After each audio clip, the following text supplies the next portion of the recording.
भारतीय संविधानाने महिलांना विशेष अधिकार दिले आहेत. मात्र मध्य रेल्वेने महिलांची सुरक्षितता वाऱ्यावर सोडल्याचे दिसत आहे. मध्य रेल्वेचे अधिकारी फक्त खुर्च्या उभवण्याचे काम करीत आहेत असे बोलल्यास वावगे ठरू नये. कारण एक गर्दुल्ला सरळ सरळ महिलांच्या डब्यात शिरतो, विरोध करणाऱ्या महिलेच्या बाजूला बसतो. तरीही या प्रकाराचा मध्य रेल्वेच्या अधिकाऱ्यांना पत्ता लागत नाही. रेल्वेचे सीसीटीव्ही काय चणे खायला गेले होते का?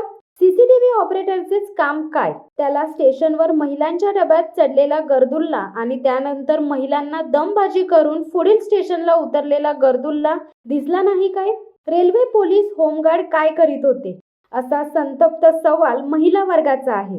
तर घटना अशी मंगळवार दिनांक 19 डिसेंबर रोजीची 8:30 ते 9 वाजेपर्यंतच्या दरम्यान घडलेली. पनवेलहून पनवेल गोरेगाव ही गाडी वेळेत निघाली.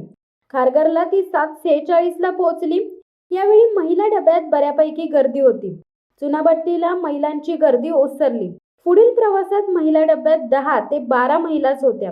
ही गाडी गुरु तेग बहादर नगर म्हणजे GTP येथे आल्यानंतर एक सनकी गर्दुल्ला महिलांच्या डब्यात शिरला. त्यामुळे महिला वर्ग भांबावला. तो लटकून विचित्र कसरती करत होता. त्यामुळे एका महिलेने या गर्दुल्ल्याला विरोध केला. त्याबरोबर तो गर्दुल्ला त्या महिलेसह सर्व महिलांकडे विचित्र नजरेने पाहू लागला व विरोध करणाऱ्या महिलेच्या बाजूला येऊन बसला. ती महिलाही घाबरली, तरीही तिने त्याला दरडावले. त्यानंतर तो गर्दुल्ला तेथून उठून लटकून प्रवास करू लागला. त्याच्या या विचित्र वागण्याने महिला वर्ग भांबावून गेला होता. मनात भीती बाळगून प्रवास सुरू होता. यानंतर वडाळा स्टेशन आले. तेथे तो गर्दुल्ला महिलांकडे विचित्र नजरेने पाहत खाली उतरला. स्टेशनवर बरेचसे होमगार्ड होते, मात्र ते मोबाईल आणि गप्पा मारण्यात मशगूल होते. त्यांनी त्या गर्दुल्ल्याची दखल घेतली नाही किंवा त्याला हटकले नाही.